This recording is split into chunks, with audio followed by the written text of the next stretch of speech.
politically speaking, might think of women as press secretaries as being something that's just the norm, because we've seen so many of them over the last several years.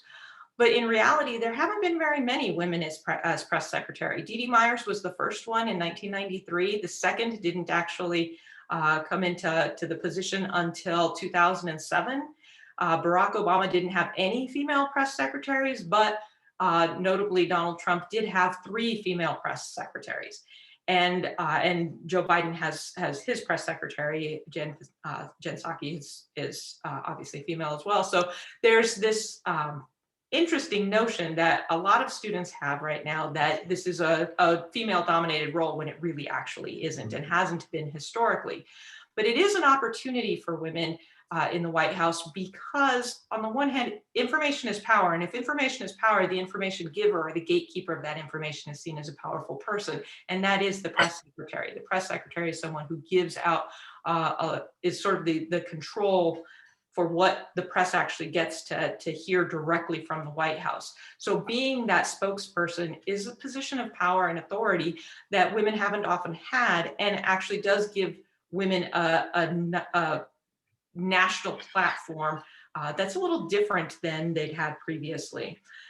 On the other hand, because there's always there's the opportunity and then there's the obstacle that comes along with it. One of the potential problems with women being so prevalent in this role in the last couple of administrations is that women, it kind of reifies the image of women as talkers rather than doers. Luckily, as Grayson has pointed out, there are a lot of women in the Biden administration in a lot of really high-powered roles. And so to see them, including Kamala Harris, being active, taking control, exerting power, helps to make women women as political actors being taken more seriously, treated with more gravitas, and also trusted in a little different kind of way.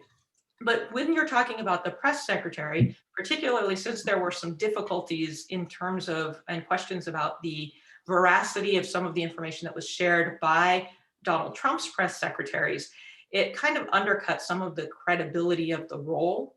And it also kind of led to the reification of an image of women as talkers instead of doers, but also in terms of sort of gossip or a bit of gossipy or a bit more unreliable, which is a really negative stereotype. So hopefully we'll be able to turn that back around as the quality of the information being given hopefully improves over the next administration. In addition to the sort of elected and appointed positions in the White House and women in the White House, there are those women who don't actually hold positions based solely on their external competence, but do have relational connections. One of the ideas that doesn't always come to mind first about women in the White House, but is important, is the notion and the role of first daughters, especially adult daughters of presidents. We've had at least 2 in relative contemporary times that have been really, really active, especially most recently Ivanka Trump.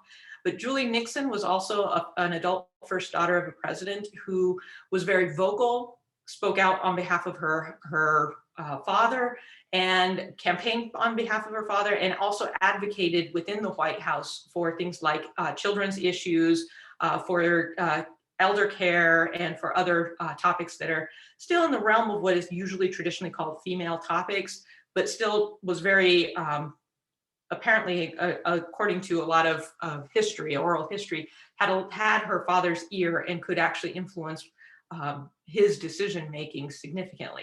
We also should all be pretty familiar with the idea of Ivanka Trump, who had been very active in her father's campaigns, both of them, and was an actual official member of the Trump administration. She's the first daughter to actually hold an official role. And so I think that is, while controversial because of issues related to nepotism and whether or not she'd have undue influence, there is still the opportunity for seeing the advancement of women within the White House in an official kind of capacity. The thing about first daughters that's different than sons who've been involved or male children who've been involved, is that they're often viewed more like first lady stand-ins. In fact, if you all don't, if you recall, when Donald Trump first took office, there were a lot of questions about whether or not Ivanka would usurp Melania Trump as first lady and take over some of those roles, especially when Melania Trump first announced that she was going to stay in New York. A lot of folks thought she just didn't want to be first lady and that Ivanka would take over. Similar things were said about Julie Nixon when she was helping to defend her father in a much more vocal and active way than Pat Nixon did. People were saying she was actually taking on the role of first lady. So there's this sort of gendering of their behaviors, and people just expect that, because they understand first ladies, but they don't necessarily understand the role of daughters, they tend to try to make those connections, whether or not they're actually fair. So we've got these kinds of first women, these prominent first women of the prominent women of the White House. But I think the most prominent women of the White House that most of us think about, and then the ones that I spend the majority of my time really studying and exploring the impacts on and of, are the first ladies of the White House. So from Lady Washington to Dr. Biden, we've got this interesting wide range of women who have taken on this unappointed, unpaid, unelected role of public servant that they had basically, with some exceptions in the early days, almost no opportunity to turn down the role. It is forced upon them. And it's really an interesting thing because when you're talking about first ladies, we all kind of know first ladies, or we think we know first ladies, who they are, what they do, what it's like to be a first lady.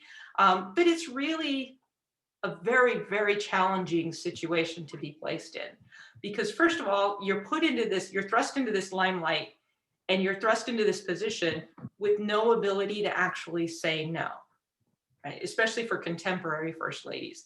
We see with, for example, Melania Trump, when she pulled back from some of the public spotlight, she got harangued for it. She was viciously run through the ringer. And so I think that we see that this is a bit of an interesting issue because these women are forced into this unpaid position, whether or not they actually want to do it. Now, there are different first ladies who've wanted to do it and different first ladies who haven't wanted to do it. But the other part that's a bit of a challenge that adds to the obstacles for these first ladies is that it's not an actual official role. There's no delineation of the actual duties of the first ladyship. Okay.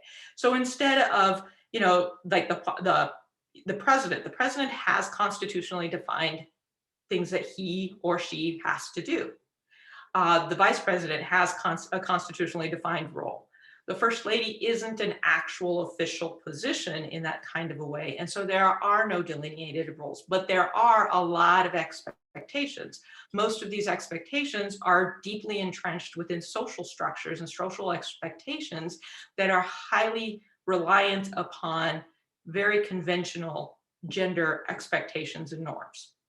And so generally speaking, first ladies are expected to fulfill particular kinds of public roles. They're supposed to be the national hostess, so they host things like state dinners and Easter egg rolls, and they decorate the White House for Christmas and take everybody through a tour of it, those kinds of things. So there's a national hostess who really takes care of the people's house, the White House. First ladies are supposed to be figures of compassion. Whenever a disaster strikes, whenever a tragedy hits, the first ladies are expected to issue statements, to arrive on the scene, to show compassion, to show concern and regard, and to express the nation's mourning at times or concern at other times.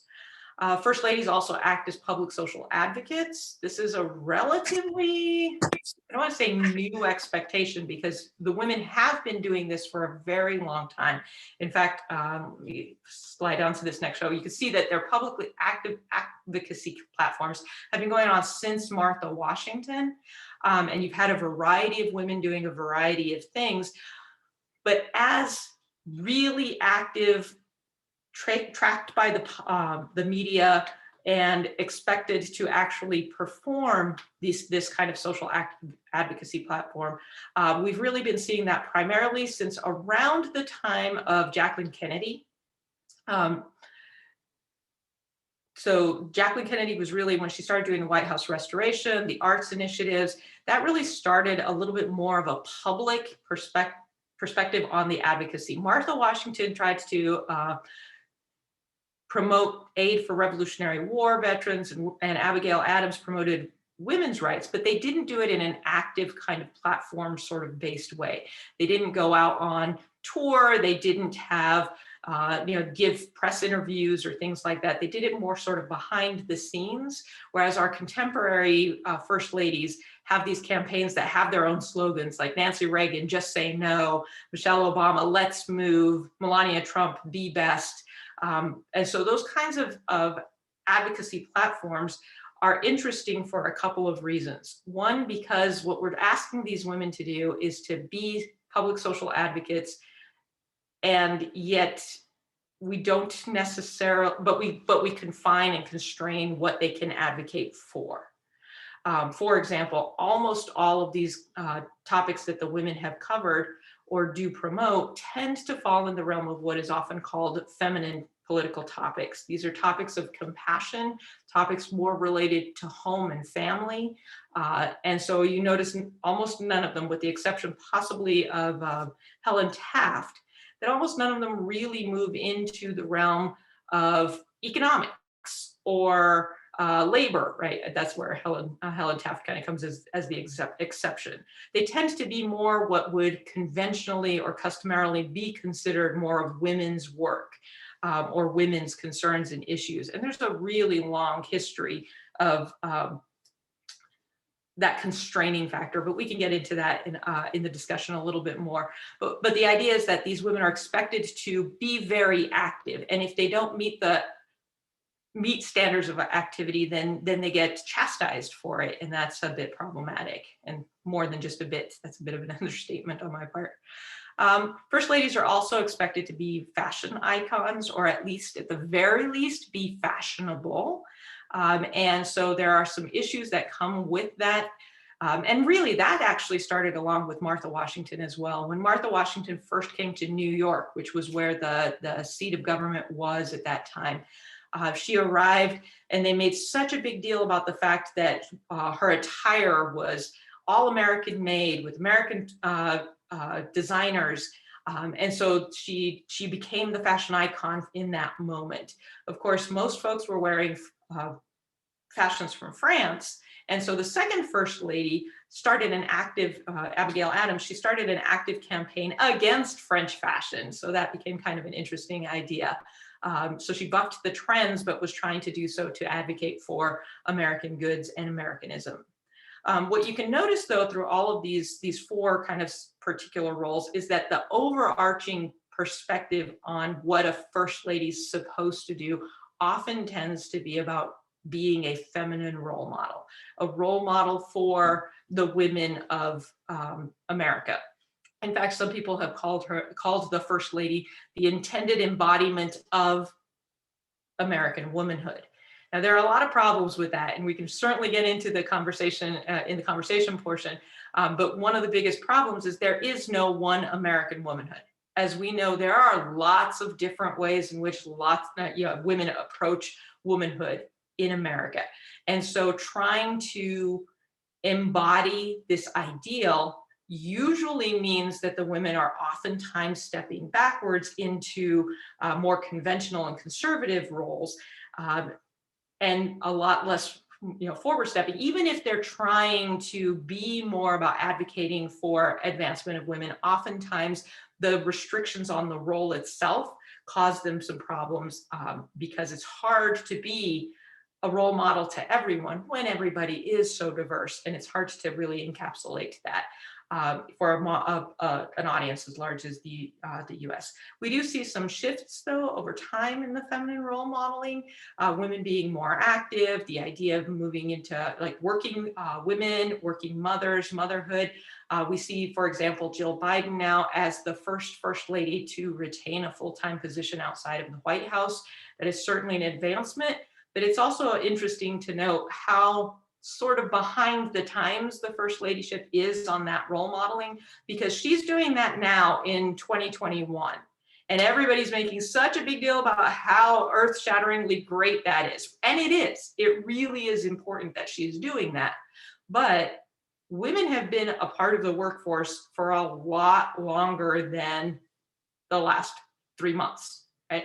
And so that reflection is pretty old. And in fact, even in 1992, when a large portion of the women of America were working outside of the home, and the numbers were increasing, Hillary Clinton was chastised for even suggesting that she might think about retaining her outside work. And so while feminine role model, it's more like a role model that's a bit behind the times. We're excited for the changes, but we, oftentimes hope that it would move a lot more quickly. So those are some of the public roles. We also presume that first ladies meet some particular private roles: confidant to the president, overseer and overseer of the care and maintenance of the people's house. Again, two very traditionally feminine roles, right? Things that people often place the female spouse in that position. So there's a lot of customary gendering that happens when we're talking about the first lady. And part of that is due to the fact that we do have a diverse audience of Americans that does include some very conservative folks, as well as some more liberal and progressive folks. So with the first ladyship, there are a couple of these things that to remember as we kind of head to wrapping up here. The first ladyship as a position holds no actual official authority. So even though she's expected to do all of these things, she doesn't get paid for doing it. She doesn't actually have authority to like constitutionally mandated authority to do any of these things. She does get a staff, the office of the first lady, that does help to accomplish some of these or fulfill some of these responsibilities. But her power is mostly informal and communication based. It's how well she communicates with the public and how well she interacts with the press that really gives a first lady most of her actual power to get things done. So that's a really important thing to keep in mind. The second thing is that there are actually no qualifications for the first ladyship. Unlike the presidency, where you actually have to meet at least some minimum requirements, there is no requirement for the first ladyship. In fact, most people think, well, the requirement is you're married to the person who wins the White House. But even that isn't necessarily true, because historically, we have had bachelors and widowers in the White House, and they still had people who acted as first ladies to help out. And so it didn't have to necessarily be a wife. For example, Dolly Madison helped Thomas Jefferson. Right? She also was a first lady later on when James Madison won the White House, but she wasn't when she first became a first lady or an acting first lady. So that's something else to kind of keep in mind. And also, the big thing, and I can't underline this enough, is that all responsibilities of the first ladyship are really socially constructed and heavily based on conventional gender roles and norms. And so that's something to keep in mind. Because as we sort of move through to kind of wrap this up, I want to think about the future of these opportunities for women in the White House. How can we have even more opportunities for women? How can we actually still continue the work toward political parity that we're hoping to achieve, that we're always hoping to achieve? The first, obviously, is to have an official US president that is female. Right? I don't know how much you might know about Edith Wilson, the wife of Woodrow Wilson, who some people have called the secret president, or the first woman to run the government, the first unofficial female president, but she actually ran the executive branch of the US government from September of 1919 until 1921, because her husband had had a stroke and everything had to go through her. So some folks kind of deem her the first unofficial female president. But we would like to see, and there's clearly opportunity for women to actually take over the role officially. It'd also be kind of nice to see a female White House chief of staff or a woman in that position, because the office of the first lady has had several women that have run that office. but the White House has not. And that is a very powerful position, or very perceived to have a lot of influence on a lot of decision making. And so, to have a woman in that position would be really, really an interesting opportunity. Also, increasing the number of women cabinet members. The first female cabinet member didn't actually join the cabinet until 1933. Then it took 20 more years for another one to get in there, and then another 22 years after that. So it took some time, but we're now, as Grayson pointed out, we're having increasing representation of various sorts, of lots of different sorts in terms of the cabinet members, including opportunities for women of color, opportunities for people of color as well. And for transgender folks too. And so we've got a lot more opportunity opening up. But it's kind of like that old question that, I'm not sure of the authenticity of the quote, but Ruth Bader Ginsburg was always quoted as saying, being asked how many women are when is it there going to be enough women on the Supreme Court? And she said, when there are 9, right? There's still that opportunity. We don't ever blink when it's an all male something. I mean, we do now, but we didn't used to. So why not try to still increase the representativeness of the cabinet? Because the cabinet helps to advise the president. And so that's a very important position and role. And in addition, I think that one of the big opportunities we have for women in the White House is actually freeing first ladies. And what I mean by freeing is that we need to think about the restrictions we've placed on them, how they've been sort of bounded up for a long time, and to give them the opportunities to breathe and to just be real, actual, fully fledged citizens in whether or not they're in the White House, because we tend to treat them in much more restrictive kinds of ways. For example, when I showed you the list of advocacy platforms, most of the time first ladies are only really looked to for issues related to the home, or compassionate issues, or issues that are very gender restrictive. And so we want to expand our understanding that these women are intelligent, capable people. We have several women who've had master's degrees, some doctorate degrees now. We've got highly educated women in these positions, and yet what we do is we ask them how to, for cookie recipes, and for parenting advice, and for how to best decorate a Christmas tree. And so we've got a lot of expertise and interest there that if we just allow them to not be restricted by the gender norms and expectations, that could actually be really exciting for women. In addition, we need to embrace non-traditional first ladies in a variety of senses. For example, Dr. Biden. I think it's a fantastic thing that we have Dr. Biden as the first lady right now, and that, even though there's that big controversy and discussion about the use of the term doctor, which shouldn't have existed, I'm just saying, but did, it opened up a conversation and opportunities. And seeing her, working outside of the home is a nice way of sort of actually acknowledging that that's been going on for a long time for women.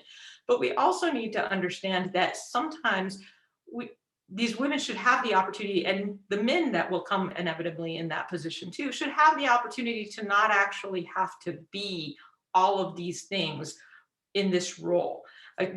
They should be able to be their own person and choose not to actually decorate for the White House, or decorate the White House for Christmas. Hire somebody else to do it, not have to make that a thing for them. When they pull back from the public for a while, let them be that private person for a little while. Give them the opportunity to actually make decisions for themselves as autonomous individuals.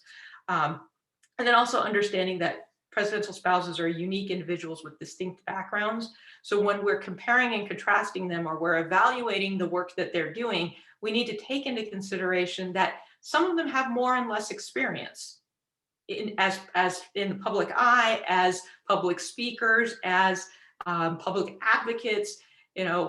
For example, Melania Trump came to the White House with no experience as a politician's spouse, and yet she was judged in the same way as the folks who'd been in the political life, like for example, Laura Bush, who'd been in political life for 25 years.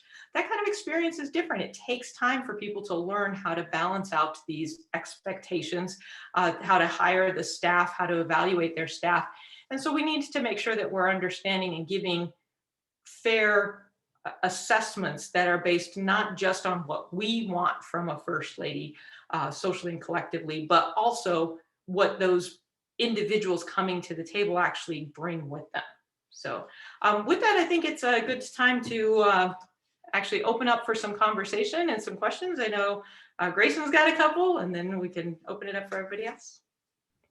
Thank you so much. That was awesome. That was like really, really cool. I do have some questions to facilitate a brief discussion for the folks in the room. Some of these questions were also submitted by students. And we usually use this portion as a great way to like frame some of these topics. So one of the first questions is, you highlighted the restrictions and limitations of the First Lady role. Have you seen any women pivot or adjust either personality, political speak, behavior, fashion over time before and through a campaign to accommodate for possibly having that role? Sure, that's a great question.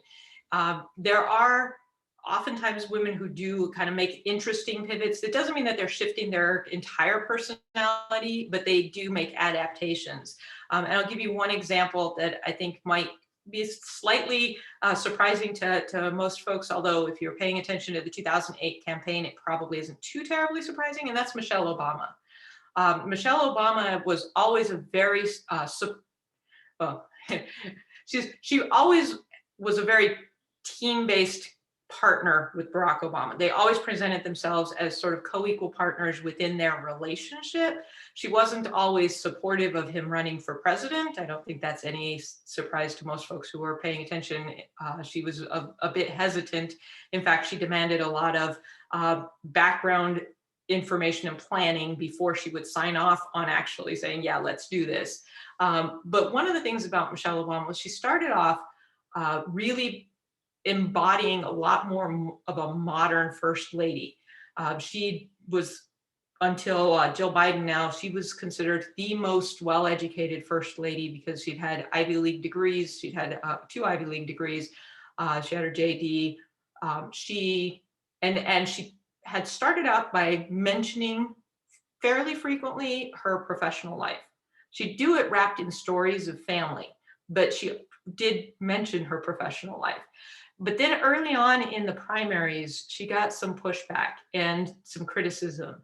And she's then pivoted to this more of the moms in chief perspective, where she focused a lot more on her role of mother, role of wife, and very rarely talked specifically about the experiences she had in the professional world.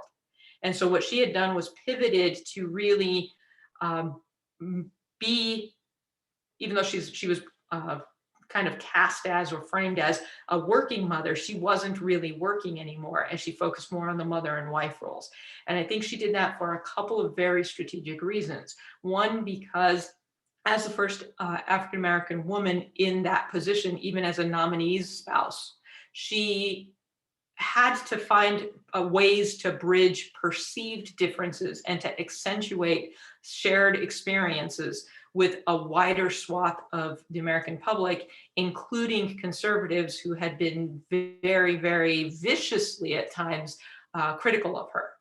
And so one of the ways to do that was to underscore her experiences as a mother, as a wife, because that is something that a lot of, not all women, but a lot of women tend to actually relate to, and even more so that men tend to see women in those roles and understand women in those roles a little bit more. And so that helped to ease some of the criticism.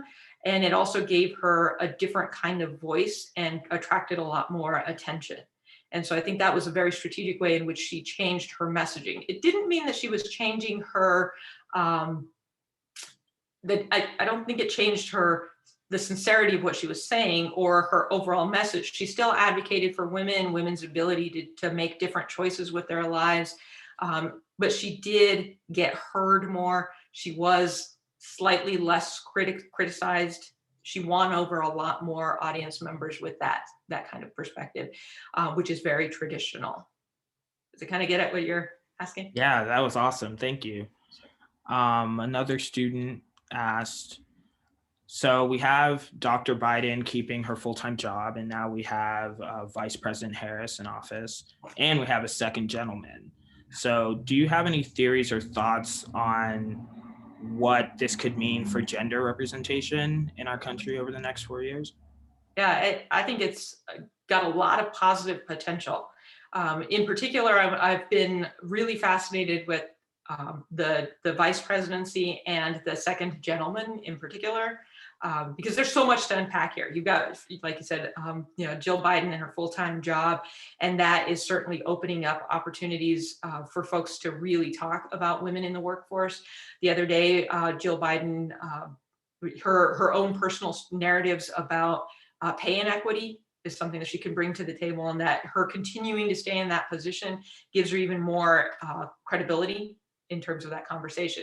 But my interest in the vice presidency is that gender representation and the sort of shifts that we're seeing.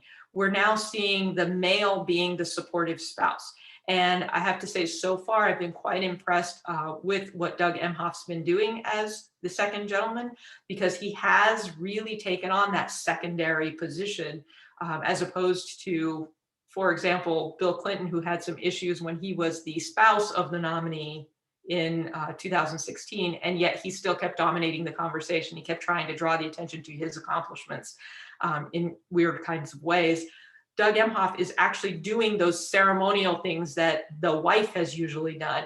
He's touring the Library of Congress. He's going out to support the American Relief Act. He's actually doing those things that you'd expect the spouse to do.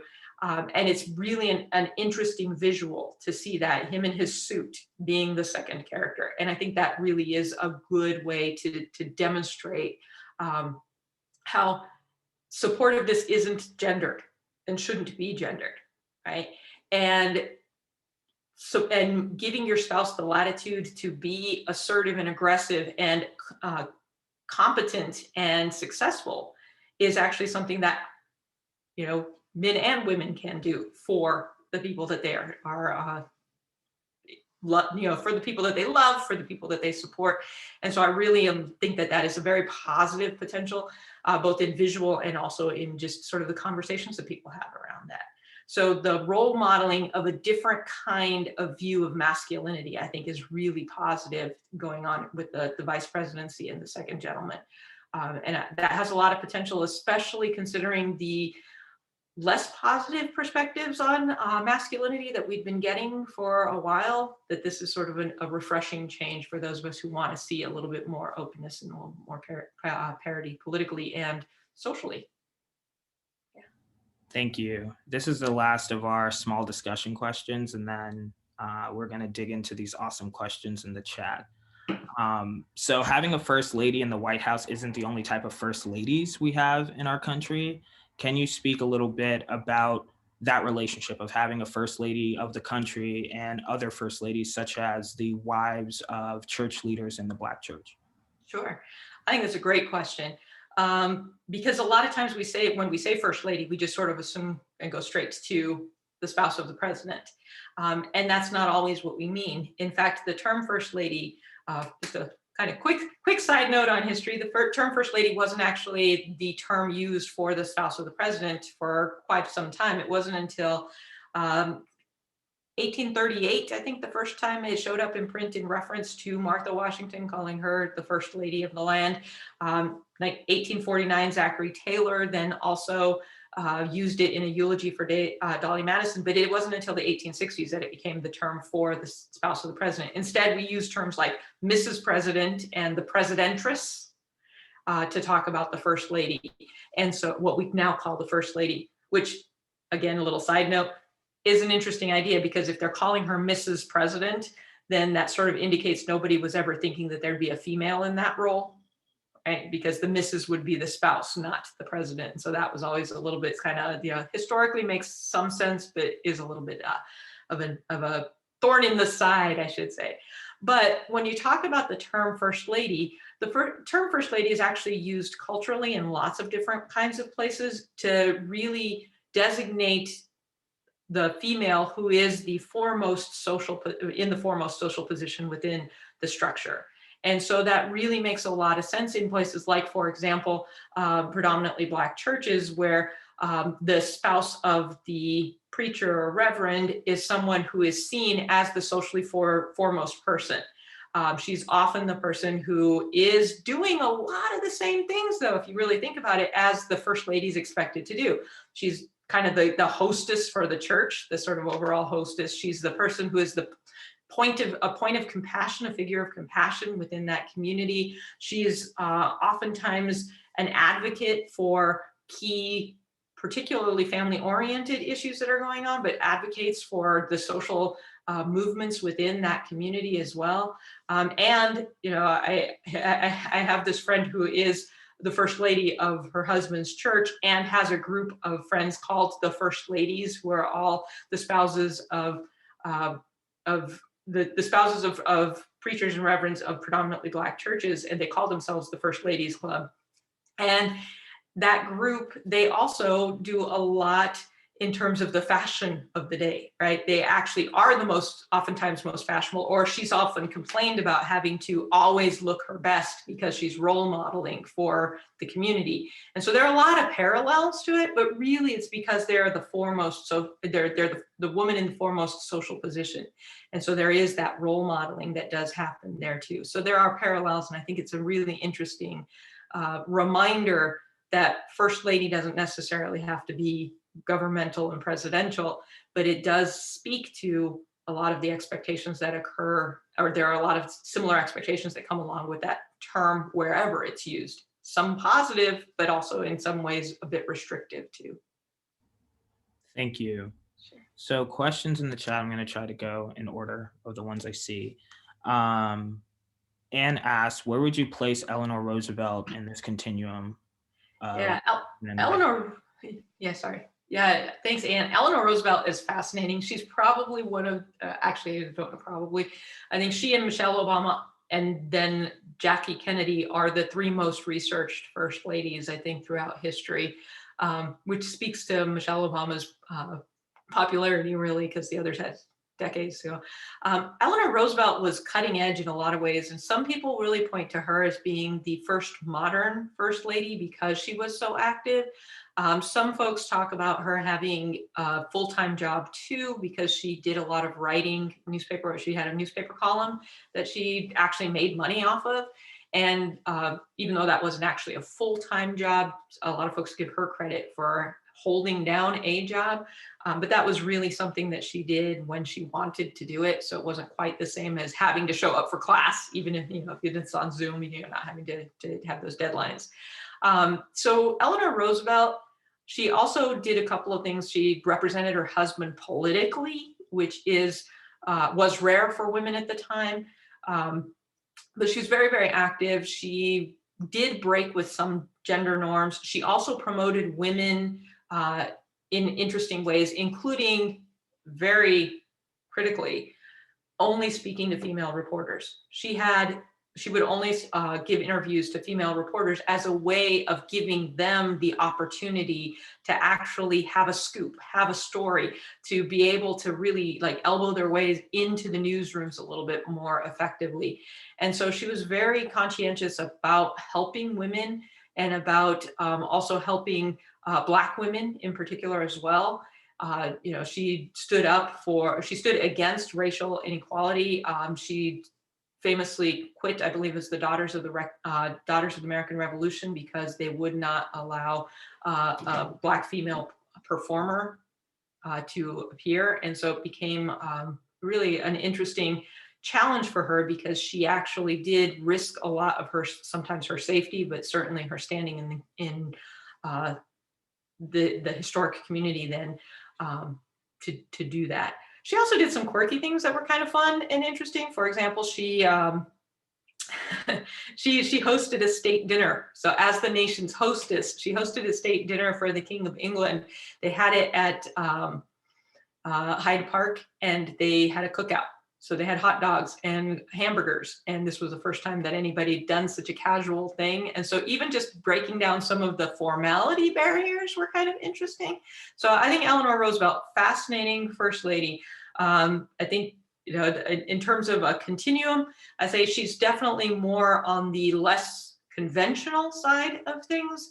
But she was also still within that restrictive realm. She still had to meet some of those basic requirements and those restrictions that we tend to place on the first ladies because of the gender norms. Although she did fly an airplane and do some really fascinating things like that too. So she didn't always let them hold her down, which is inspiring and why a lot of people like to research her. And our last question of the night is, do you think Dr. Biden's full-time work while First Lady would have been accepted if she were in a more traditionally viewed male occupation? That's an excellent question. I think it would depend on the occupation, but probably a lot less accepted. Yes, I think it would be probably a lot less accepted. If she was, say, for example, if she was a Wall Street broker and said, hey, I'm going to stay doing, doing the stock market stuff, then I'm not very well versed in that world, but if she was doing something like that, which is more of a traditional male, but the economy being more of a considered a male topic and also a dominated workforce, I think she would have got a lot more pushback. I do. This seems to also, being a teacher tends to fit into that nurturing role a lot more, which aligns more with the female, the traditionally and conservative female view of womanhood and femaleness. And so I think that certainly helps. It also helps because of the flexibility of her ability to do the job. And so she can balance between the two. So just from a practical perspective, that helps.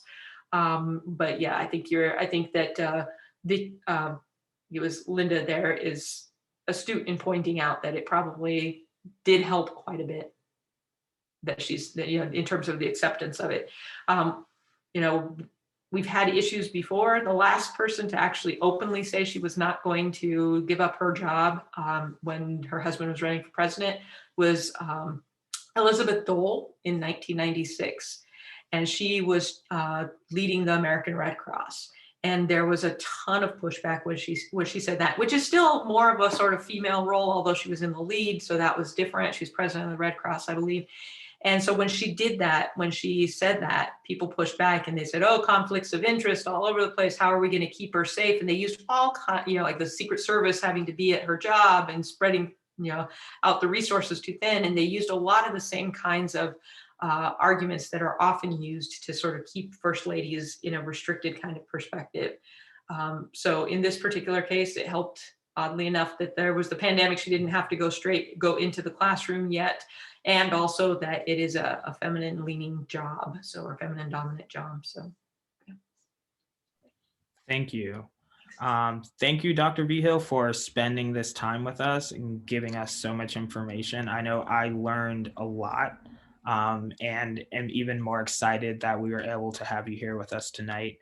And I know the folks in the room enjoyed. So if folks want to say thank you in the chat or unmute yourselves and clap, any way that you would like to celebrate is accepted. Oh, I love that as well. Yeah. So thank everyone for coming. We really appreciated having you here. And this presentation will be uploaded on the alumni relations site. Yes, that's where it will live. Great. Well, thank you all for having me, and thanks for being such a wonderful audience. And I'm sorry we didn't get to more of the questions. I get a little long-winded. I'm so passionate about the topic. I get a little chatty. So, but thank you all for your interest and for coming in. Thank you so much, Grayson, for inviting me, and Amy for arranging all of this too. So. Thank you. Thank you so much. Have a great night and be safe. Thanks, everyone.